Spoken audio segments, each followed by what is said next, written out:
merveilleux, Jésus est merveilleux, glorieux.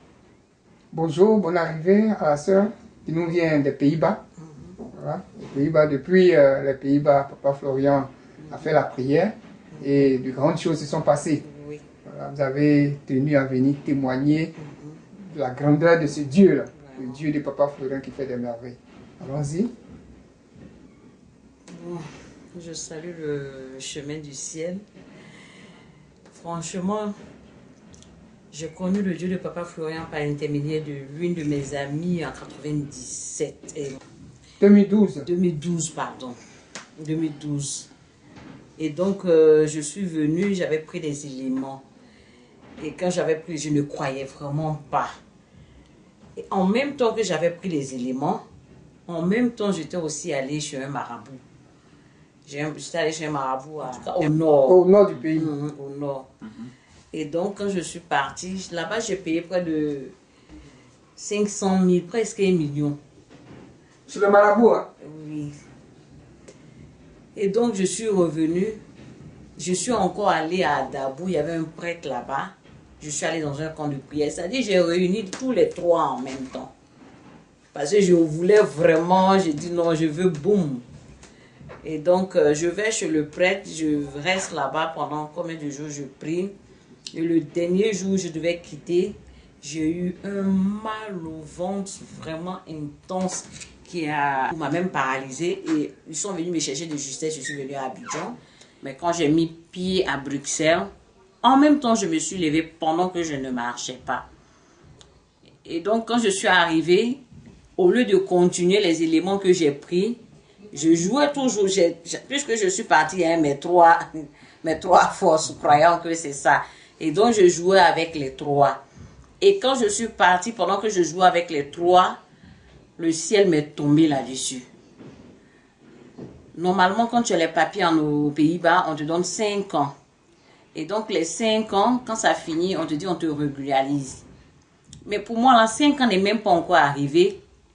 On m'a enlevé ça. 3 ans déjà, on me dit non, que c'est maintenant que tu dois rentrer dans ton... Quand je suis rentrée net en Hollande, on me dit tu dois rentrer dans ton pays. On m'a viré de la maison. J'étais qu'avec mon fils. J'étais dans la rue, j'arrivais plus à manger. La même année en 92 et 93. 2012, pardon. 2013. Et donc, je suis restée, je partais d'avocat en avocat. Je m'en vais, on me dit non, que madame, je rencontre une dame, elle me dit madame, c'est un autochtone qui va te donner les papiers. Je viens à la maison en pleurant, je dis à ma fille, et ma fille me dit maman, on va aller sur internet et on va trouver quelqu'un qui va te donner les papiers. C'est comme ça, elle m'a inscrit sur Yahoo. Et donc je suis tombée, entre guillemets, sur le bon. Et donc il me dit, bon, je ne peux pas lui dire que je suis sans papier, que je vais partir de mon pays. Et donc je suis là, je discute avec lui. Et j'étais allée faire une interview où on me dit, à la justice, où on ne pouvait plus faire quelque chose pour moi. Je devais urgemment être rapatriée. Et donc, le papier est venu. J'étais en ville et la petite me dit, maman, viens. Je dis, elle dit quoi? Je dis, il y a quoi? Elle me dit, viens, il y a une nouvelle qui n'est pas du tout bonne. Et je viens, elle me dit que, ah, voici la nouvelle, on doit urgemment te rapatrier. Et donc, le monsieur, le blanc en question qui m'appelle, je parlais avec lui, mais je ne le connais pas. On était sur WhatsApp. Elle me dit, la petite me dit, tu dois lui dire la vérité. Parce que si tu lui dis la vérité, il saura qui tu es. Et je suis gênée. Je dis, mais comment dire? Et donc, je prends je lui dis, j'ai pas de papier. Il dit, mais pourquoi? Je dis, voilà ma procédure, c'est comme ça, je dois être rapatriée. Dès que j'ai dit au monsieur, il a coupé l'internet. Il s'est déconnecté. Et donc, je me suis dit que peut-être c'était le problème de réseau. Et je rappelle, il ne prend pas. J'ai dit, voilà, tout est accompli. Je dois partir. Et 1 heure plus tard, il me rappelle. Il me dit, mais toi-même, tu me dis quoi là même? Je lui ai dit que, on me dit que c'est que toi qui dois me donner les papiers. J'ai dit, ah bon? Il appelle sa maman. Sa maman lui dit que, prends la dame. Et donc, il me rappelle, il me dit, bon, lundi, on va aller voir ton avocat. On va aller voir ton avocat pour qu'il nous dise qu'est-ce qu'il te faut vraiment pour pouvoir avoir encore les papiers. Mais pendant ce temps, j'avais les 3 trucs que j'étais revenue de l'Afrique avec. J'avais commencé à mettre à côté parce que je ne voyais pas de solution. Parce que quand j'ai appelé le marabout pendant qu'on doit me mettre dehors, il me dit de venir payer un mouton encore. J'ai dit, mais je n'ai même pas l'argent, même comment je vais manger? Et après, quand j'appelle le marabout, même il ne répond plus. J'ai dit, bon, comment je vais faire? Alors, c'est le sang de Jésus seulement qui était resté avec moi. Et je n'avais pas aussi confiance. J'ai dit, mais attends, tout ça là, et puis je suis en train de souffrir, moi je ne touche pas à tout. Je ne touche plus. Et mais il y a une foi qui est venue en moi, après cette période que je sois venue avec toutes ces histoires-là, la force qui est venue en moi, c'est que j'ai traversé une période sans appeler quelqu'un. Je m'étais réservé, j'ai dit, bon, je n'appelle personne. Je vais voir si moi-même je peux prier aussi. Et c'est comme ça, on est resté dedans jusqu'à ce que l'avocat donne tout ce qu'il faut pour qu'on me régularise. Et donc, on va là-bas, on remet tous les papiers à l'avocat. L'avocat fait la procédure, il envoie à l'immigration. On dit, bon, on a besoin de son passeport ivoirien. J'ai pas de passeport. Et donc, là où j'envoyais, ceux qui me demandaient d'envoyer les papiers, ils me disent que tu as un délai jusqu'au 5 janvier 2013. Si tu n'envoies pas le papier, on va te rapatrier. Le passeport est venu le 9 janvier. Or, on me dit le 3 janvier, si on voyait pas le passeport, on devait me rapatrier. Et du coup, je vais chercher mon passeport. Je m'en vais, je dépose à l'immigration.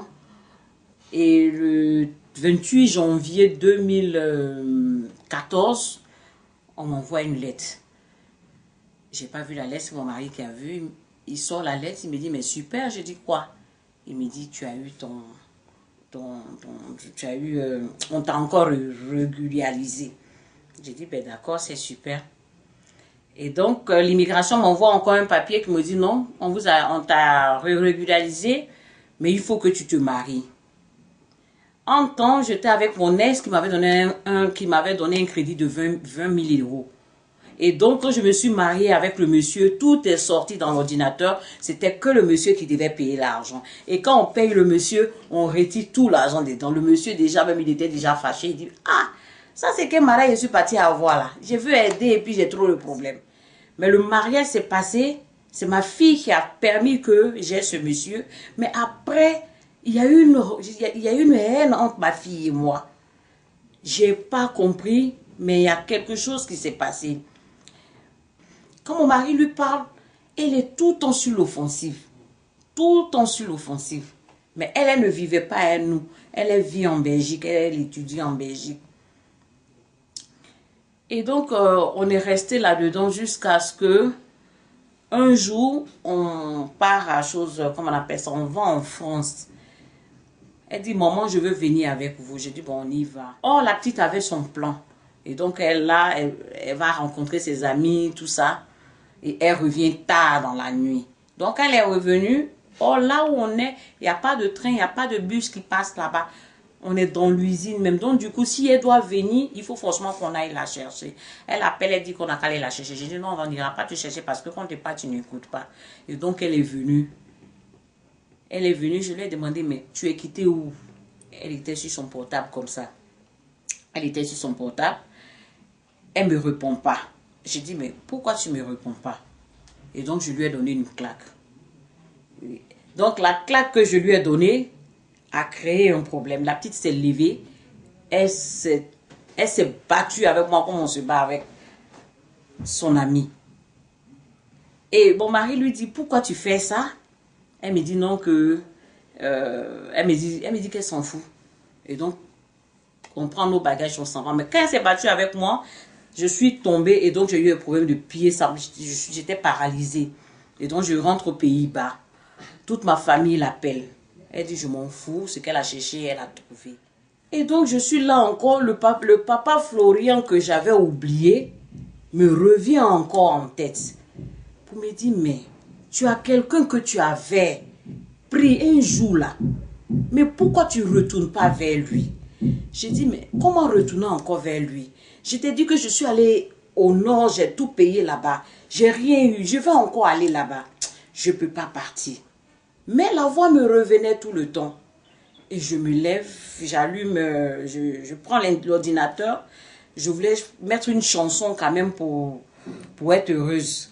Et donc je tombe, je mets une chanson et je tombe encore le chemin du ciel. Mais moi je connais le papa Florian, mais je ne connais pas le chemin du ciel. Et je clique là-dessus et on me montre beaucoup de choses. Et je tombe sur la fille qui a eu, que sa mère, elle n'a pas parlé avec sa mère pendant tant d'années.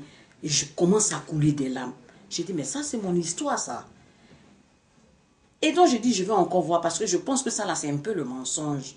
Et je vais voir encore, je tombe sur la dame qui avait, excusez-moi, mais qui avait le 16 qui est tombé. Je dis, mais attends. Et je clique encore et je tombe encore sur d'autres choses. Je dis, bah attends. Et ce jour, ma tête maintenant a mélangé. Mon âme était que au chemin du ciel. J'ai dit, je prends tous les numéros. J'appelle Peggy, ça passe pas. J'appelle une autre personne, on dit, appelle Peggy. J'appelle. J'ai dit, mais pourquoi on doit appeler Peggy et puis lui, il ne répond pas? Parce que moi, j'ai un problème. Il faut que mon problème soit résolu tout de suite. J'ai dit, mais attends, je ne comprends pas. Je suis devenue folle. Et je suis là. Mais pendant que je pensais à ça, la dame, on lui avait dit de dire que le Dieu de Papa Florian, c'est devenu une chanson aussi pour moi. Pendant que je n'ai pas encore eu papa, j'étais heureuse et je ne fais que dire ce nom. Et la nuit qui a suivi, ma fille m'a écrit. Après qu'on ait eu des histoires, elle ne m'avait jamais parlé. Elle me dit, maman, tu es où? J'ai dit, au nom du Dieu de Papa Florian, ça va. Elle m'envoie encore un message, je lui envoie le message. Je dis, au nom du Dieu de Papa Florian, ça va. Et j'insiste, je trouve Peggy, il me dit, bon, on fait, il me donne les éléments, il dit, tu fais ça, tu fais ça, tu fais ça. Et donc, nous, on est rentré le lundi.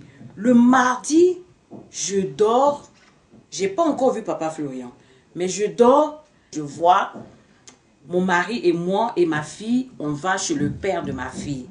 Et on arrive là, mon père de ma fille me dit, mais toi là, qu'est-ce que tu es venu chercher ici? J'ai pas envie de te voir. Je lui ai dit, mais tu fais gaffe aujourd'hui, tu ne m'insultes pas, parce que si tu m'insultes là, tu vas me voir.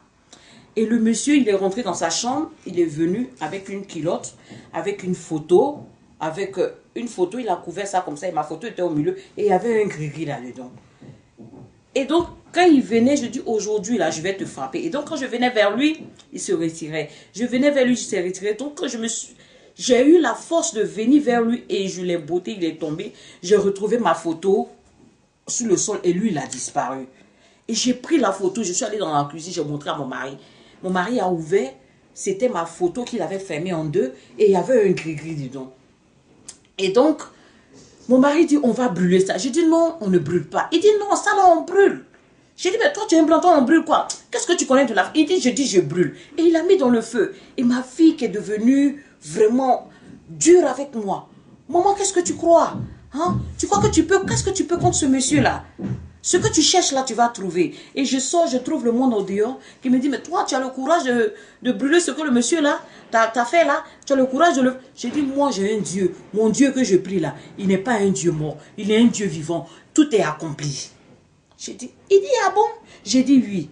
Et puis je me suis réveillée. Pendant ce temps, j'avais des béquilles. Je ne marchais pas. Et là, en même temps encore, je dors jusqu'à 5 heures.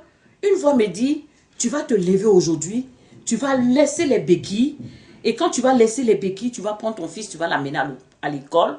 Tu vas aujourd'hui aller en clientèle. J'ai dit, mais toi, tu sais que je ne marche pas. Comment je pars en clientèle? Il dit, aujourd'hui, là, tu iras en clientèle. Et il m'a dit à 5 heures. Et quand je dormais, à 5 heures du matin, je me suis retrouvée dans la douche. J'étais lavée ce jour-là. Je me suis bien habillée comme ça. Ça faisait près de 6 mois. Je ne faisais que faire le deuil. Je ne portais pas habit. Je ne marche pas. Pour aller pisser, c'est mon mari qui me tire. Je ne dormais plus en haut, je dormais plus en bas. Et je me suis levée. Mon mari, le jour-là, il a dormi en haut. Quand il est venu, il m'a vu, mais pourquoi tu es bien habillée? J'ai porté mon bottes comme ça là. Il dit, mais tu es bien habillée aujourd'hui? J'ai dit, mais oui. Il dit, mais qu'est-ce qui se passe? Je n'ai pas les béquilles. J'ai dit, aujourd'hui, tu restes ici. Moi, je vais accompagner l'enfant.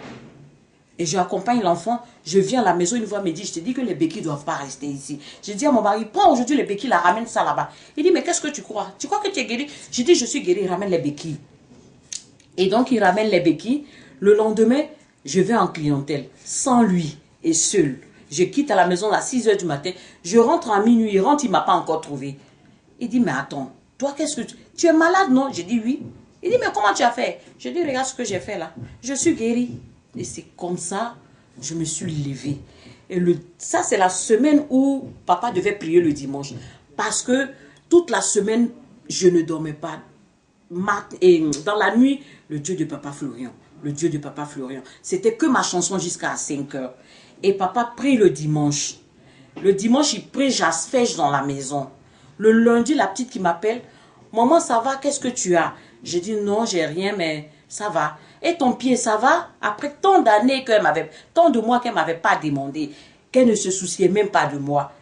J'ai dit, oui, ça va. Elle dit, ok. Après, elle m'appelle, elle me dit, maman, je veux faire tel truc, est-ce que ça t'intéresse? J'ai dit, oui, ça m'intéresse, mais ça va aller. Mais tenez-vous bien. Il n'y a pas une semaine, elle est partie chez son père. C'est parce que c'est son père qui lui a dit que moi je suis sorcière, qu'il ne faut pas qu'elle marche avec moi. Et donc la semaine passée, c'est mon frère qui m'appelle pour me dire, ah, il y a une semaine, ta fille ne va pas à l'école. Il faut aller t'occuper d'elle. J'avais tellement mal, j'appelle Peggy. Peggy dit, non, tu es obligé. Et la petite m'appelle, elle me dit, mais c'est avec quel Dieu tu pries là? Pendant qu'elle ne me parlait pas, hein, j'ai dit, tu sais, j'ai rencontré quelqu'un d'extraordinaire. Autrefois, je te dis, ma fille, j'ai vu un marabout, on y va. Mais aujourd'hui, je te donne le numéro de la personne. Je ne lui ai pas donné le numéro d'abord. Je lui ai envoyé les images que j'avais vues. Je lui ai dit, regarde ce témoignage, ça te fera du bien.